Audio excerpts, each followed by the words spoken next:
talk to one of my favorite artists. You know, usually it doesn't happen that I put a bindi, but today I'm putting the bindi, and there is a reason for that.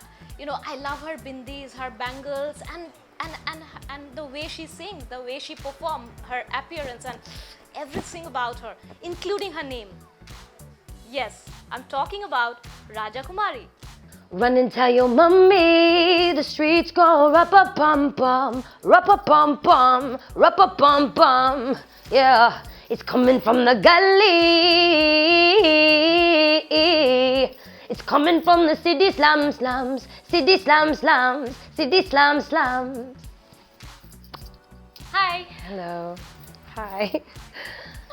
This is one of those moments, you know, because when I remember first time when I heard your name, that was Raja Kumari, I was like, oh my god, this is so gender neutral name. Yeah. You know, stage name is like so interesting and gender. Was that a conscious choice for you to make a name like that? It kind of came to me like when, ever since I was a young girl, whenever I perform, there'd always be like Kumari Sweta Rao, USA. So Kumari has been my name from the beginning. And when I was in high school, I would be Indian princess in like the rap ciphers. So Sanskrit for that is Raja Kumari. Right. So that means the daughter of the king. And so I felt like the king of kings. So it could be connected, you know, to the divine. And I also liked the idea that the first name was Raja, that it was king, Yeah. and that it was a man's name, Yeah. and it would be able to, you wouldn't know who was going to show up. Right. And that I felt like was valuable in the beginning. Right, to bring that surprise element, Yeah, right? yeah. But you know, you're a trained Kuchipudi dancer, right? So and you're highly influenced by our Indian text, right? Yes. So Mahabharata, as you just mentioned. So tell me, then why instead of continuing or becoming a professional dancer, you become a rapper then? Well, because well, when I was doing my classical performances, you know, I had achieved so much at such a young age, and I realized that, you know, even if I raised $80,000 in one night for a charity, Right. it wasn't even enough to like do the charity work I was trying to do. You know, like we needed 2.5 million. So I just felt like, you know, the stage, the platform available for classical dance wasn't big enough, you know?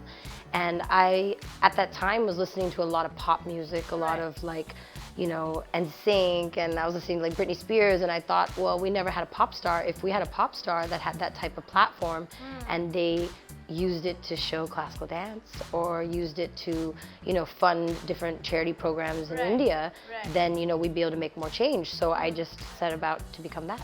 Right, right. You know, it's very interesting, like when you started here in India, in terms of like when it comes to collaborating with people, I remember that story in where, like, you know, you're talking about how people used to say that, oh, you look like Madhuri Dixit's sister. Oh my God, I'll take it anytime. I love that. Yeah. Did a lot of people say that?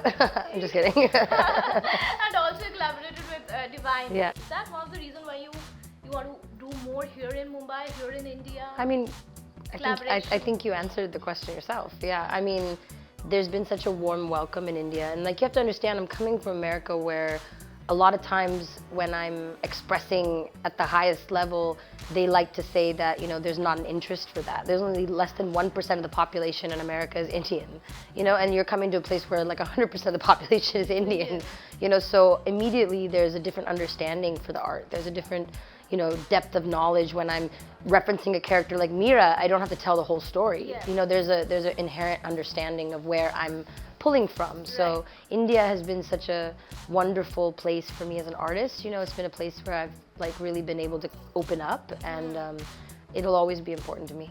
Right, right. When it comes to music and kind of work that you have done also in Bollywood, right? I mean, I was just listening to that song from Judgmental Hai Kya, and that rap kind of, you know, spice it up like so interestingly. Would you mind performing it for me now? Oh, always talking money, only hit your ching. Tell me that you love me. I don't want that bling, baby. Bade baatein zyada kare na tu brag. I don't need that Gucci Armani wala tag.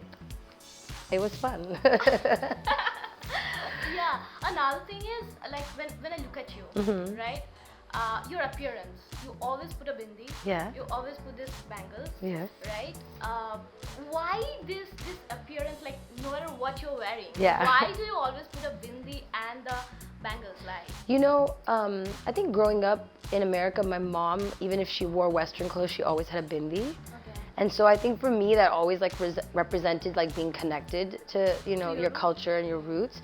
But for me, like as I grew, it kind of grew as an expression for me. Like wearing is a conscious decision to say like I'm seeing the world through my third eye today, you know, and I want to try to see things spiritually instead of, you know, what is in front of me and be affected by my emotions. So it's also, it's like an ode to my mother, it's a connection to my roots, and it's a way of, you know, being conscious, you know, spiritually for me. Right, right. You know, because you have done so many, like, you know, your digital show, Lockdown, I'm talking about, and the MTV show and all of that. What is the sense that you get from the scene, you know, rap music scene is going, like, developing here in India? I mean, it's growing, it's expanding. You can see that there's so many new labels. Right. You know, that's like a sign that, you know, the industry is growing. You know, that many people are now have jobs in hip hop in India. Just think of it like that. You know, that many people, their job is to curate hip hop in India. So it's going in a beautiful direction. I think, you know, what you saw with Hustle, the phenomenon was just people showing how important hip hop is to the youth. And with the youth being like 64% of the population under 30, you know, hip hop is going to be the voice of the whole nation. You know, that's just where it's going. So it's exciting to be here at a time where I can kind of, you know, influence and help bring up, you know, the future, and also more women, you know, need to come out. Like I was lucky, you know, in ways I grew up in America far from my culture, but I grew up surrounded by strong female artists, you know, like Lauryn Hill, Missy Elliott, you know, and, you know, even Nicki Minaj killing it, you know, like so many powerful people, you know, Beyonce. So it's like, it's not unheard of on that side to have a woman holding that much power, but it hasn't happened here. So that's why I like to project that very intensely, because we don't know what's coming in the future, you know? Right. But when it comes to India, because Bollywood has a huge market, what is the struggle then for a rap artist? I mean, there's plenty of struggles.